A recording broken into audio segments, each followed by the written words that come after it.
হুম হুম, এটা কেউ চিনতে পারছো? এটাকে আমরা চিচিঙ্গা বলি, কেউ কেউ শিবচরণ বলে বলে। এটাকে খেতে কেমন তোমরা জানো কি? আমি আগে জানতাম না, ভাজা খেতাম শুধু। এখন আজকে রান্না করব অন্যরকম পদ্ধতিতে। এখানে তার জন্য আমি কেটে নিয়েছি আলু, একটু লম্বা লম্বা করে আলু কেটে নিয়েছি, আর চিচিঙ্গাটাকে লম্বা লম্বা করে কেটে নিয়েছি।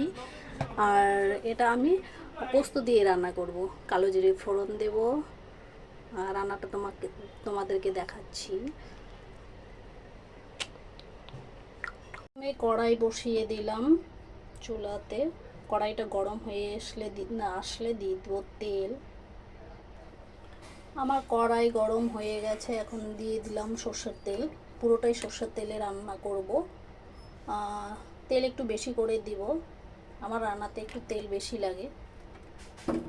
দেখো আমি চিচিঙ্গা রান্না করব, যে তার জন্য আলুগুলো ঠিক এইভাবে কেটে নিয়েছি। চিচিঙ্গাগুলোকে এইভাবে কেটে নিয়েছি, পাতলা পাতলা করে লম্বা লম্বা করে কেটে নিয়েছি। আমার তেল গরম হয়ে গেছে, এখন দিয়ে দেব কালো জিরে ফোড়ন।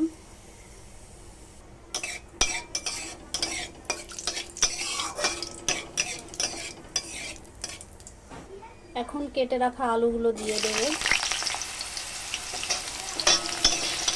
নাড়িয়ে চাড়িয়ে ভেজে নেব। একটু হলুদ দিব, একটু নুন দেব ভাজাটা ভালো করে হওয়ার জন্য। এখনকার আলুতে সেদ্ধ হতে চায় না, সেই জন্য আমি একটু নুন হলুদ দিয়ে ভেজে নিই সাধারণত। শীতের দিনের বলে নুন হলুদ না দিলেও চলে, এমনিতেই সেদ্ধ হয়ে যায়। তো পুরোনো আলু, বর্ষাকালের আলু, সেই জন্য সেদ্ধ হতে চায় না, তাই আমি একটু নুন একটু হলুদ দিয়ে ভেজে নিই। মোটামুটি ভাজা হয়ে গেলে তারপর এখানে চিচিঙ্গা দিয়ে দেবো। দেখো আলুগুলো লাল লাল হয়ে এসছে।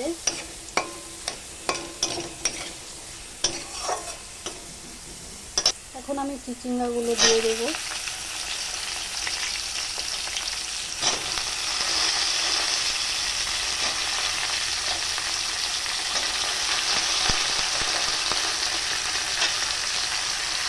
আর আমি টমেটো কেটে রেখেছিলাম কুচি কুচি করে, ওই টমেটো কুচিটা দিয়ে দিলাম।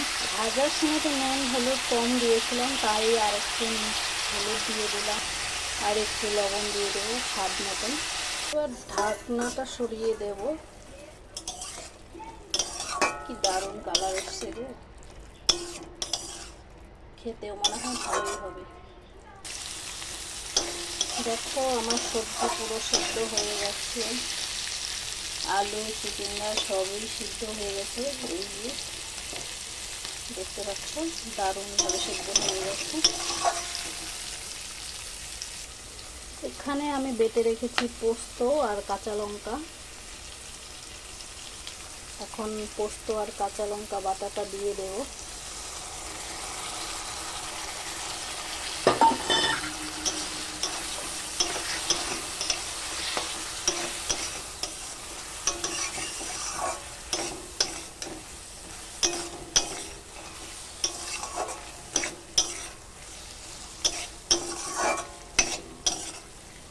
একটু ভালো করে জলটা শুকিয়ে আসলে আমার চিচিঙ্গা পোস্ত রেডি। আমি সমস্ত মশলা পাটাতেই বেটে করি, শিল পাটাতেই বেটে করি। আমার শিল পাতায় বাটা মশলা ছাড়া রান্না করতে ভালো লাগে না, কেমন গুঁড়ো মশলা দিয়ে রান্না করলে ছাড়া ছাড়া একটা ভাব হয়, সেই জন্য আমার ভালো লাগে না। আমি সবসময় মশলাটা পাটাতেই বাটি। দেখো জলটা শুকিয়ে আসছে, কি সুন্দর শুকিয়ে এসছে, আর কি সুন্দর কালার হয়েছে।